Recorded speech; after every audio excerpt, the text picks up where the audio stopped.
Hello, नमस्कार. Cooking with वंदनामध्ये आपलं स्वागत आहे. तर आज आपण अनारसे यांची रेसिपी बघणार आहोत. तर तुम्ही हा व्हिडिओला शेवटपर्यंत नक्की बघा. तर मग चला वळूया आपण आपली रेसिपीकडे. तर अनारसे बनवण्यासाठी मी इथं 1 कप असे राशनचे तांदूळ घेतलेले आहेत. कोणतेही जुने तांदूळ घेतले तर आपले अनारसे खूपच छान बनतात. त्यात राशनचेच तांदूळ घ्यायचे. आता ह्या तांदूळांना मी व्यवस्थित साफ करून घेतलेले आहेत आणि याला 4 ते 5 वेळेस पाणीनी स्वच्छ असे धुवून टाकायचे. बघा, इथं मी तांदूळ 4 पाणीनी स्वच्छ धुवून घेतलेलं आहे. आता त्याच्यामध्ये आपले तांदूळ पूर्णपणे बुडतील तेवढं पाणी टाकून त्याला ह्याप्रमाणे झाकण ठेवून असंच ठेवून द्यायचं. तर बघा, आपले तांदूळांना 1 दिवस पूर्ण भिजत घातलेले आहेत. 24 तास झालेले आहेत. आता आपण त्यांना याप्रमाणे अलगद हाताने थोडेसे धुवून हे पाणी काढून टाकायचं. 2 वेळेस याचप्रमाणे पाणी घ्यायचं आणि काढून टाकायचं आणि परत ह्याचप्रमाणे याच्यात पाणी भरून आपण ठेवून देणार आहोत. जसं मी काल रविवार होता, रविवारी हे तांदूळ पाण्यात घातलेले होते. आज सोमवार आहे, तसं आता आपण मंगळवारी पण हीच प्रोसेसर परत करणार आहोत. तर बघा, मी 2 वेळेस याच्यात पाणी घातलं आणि काढून टाकलेलं आहे. आता परत याच्यात तेवढंच पाणी टाकून झाकण ठेवून परत ठेवून द्यायचं आणि उद्यासुद्धा याचप्रमाणे मी करून घेणार आहे. तर मग बघा, आज आपल्या तांदूळांना भिजायला 4था दिवस आलेला आहे.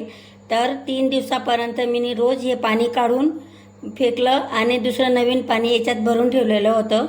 तर मग आज आपण यांना सुकून घेणार आहोत. तर आज आता पाणी भरून ठेवायची गरज नाही आपल्याला. तर मग बघा, आजसुद्धा मी 2 ते 3 वेळेस त्यात पाणी घालून अलगद हाताने धुवून घेतलेले आहेत आणि त्यांना आता आपण याप्रमाणे चाळणीत पूर्ण पाणी नितरेपर्यंत ठेवायचे आहे. पूर्ण पाणी त्याचं ह्याप्रमाणे खाली एक भांडे ठेवायचं आणि ही चाळणी ठेवायची आणि पूर्ण पाणी याचं आता आपलं नितरून जायला पाहिजे त्यासाठी. तर बघा, आपले तांदूळांचं पूर्ण पाणी नितरलेलं आहे. त्यानंतर त्याला याप्रमाणे कॉटनच्या कपड्यावरती बारीक असं फॅनच्या हवेत पसरून द्यायचे आणि हे 2 ते 3 तासासाठी याचप्रमाणे फॅनच्या खाली सुकू द्यायचे. तर बघा, हे मी 3 तासासाठी फॅन खाली सुकवून घेतलेले आहेत. त्यांना एकदम कोरडे असे करायचे नाही, थोडेसे ओलसर राहिले तर चांगले.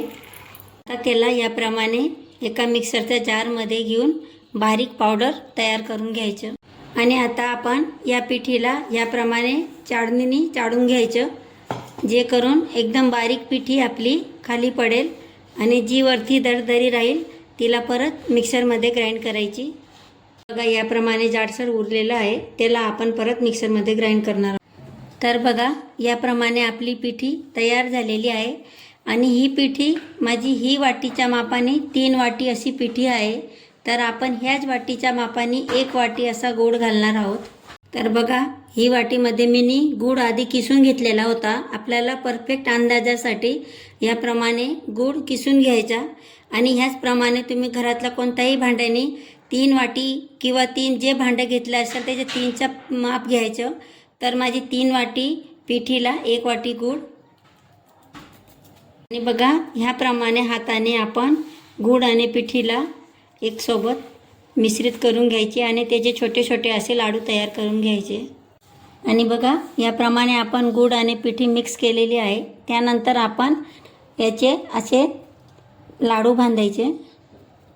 तर बघा, मी याचे ह्याप्रमाणे लाडू बांधून घेतलेले आहेत. आता आपण ह्या वाटीला एका टाईट डब्यामध्ये ह्याप्रमाणे ठेवायचे आणि झाकण झाकून ह्याप्रमाणे आता आपण हे अजून 2 दिवसासाठी ठेवणार आहोत. तर मग बघा, आता आपले हे लाडू बांधायला पण 2 दिवस झालेले आहेत.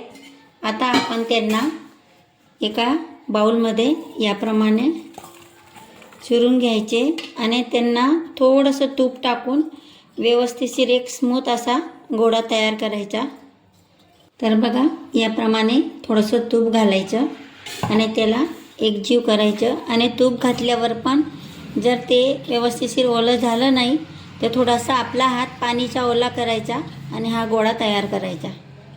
तर बघा, फक्त हात असा ओला करूनच थोडंसं पाणी घ्यायचं आणि व्यवस्थिशीर गोळा मळून घ्यायचा. तर बघा याप्रमाणे आपण पेढे तयार करून घ्यायचे. नंतर तर बघा हा पेढा याप्रमाणे खसखसमध्ये आपण दाबून घ्यायचा. तर बघा किती छान अशी आपली खसखस लागलेली. त्यानंतर बघा आपलं तेल थोडं व्यवस्थिशीर गरम करायचं, एकदम जास्ती गरम करायचं नाही. आणि त्याला याप्रमाणे एकच साईडला आपण तळायचं आणि वरती याप्रमाणे थोडं थोडं तेल घालत राहायचं, जे करून जी खसखसची बाजू आहे ती सुद्धा व्यवस्थिशीर तळली जाईल. हे बघा. तर बघा आपला अनारसा एकदम छान असा तळला गेलेला आहे. तर बघा आपले अनारसे किती छान असे टम फुगलेले आहेत. तर बघा तयार आहेत आपले अनारसे, किती छान असे फुललेले आहेत. तर नक्की तुम्ही याप्रमाणे एकदा अनारसे बनवून बघा. हे खूपच टेस्टी लागतात आणि याच्यात मी तुम्हाला पूर्ण अंदाजसुद्धा सांगितलेला आहे. तर तुम्ही याप्रमाणे एकदा नक्की अनारसे बनवून बघा. आणि जर तुम्हाला हा व्हिडिओ आवडला असेल तर माझी चॅनलला सबस्क्राईब करायला, व्हिडिओला शेअर आणि लाईक करायला विसरू नका. धन्यवाद.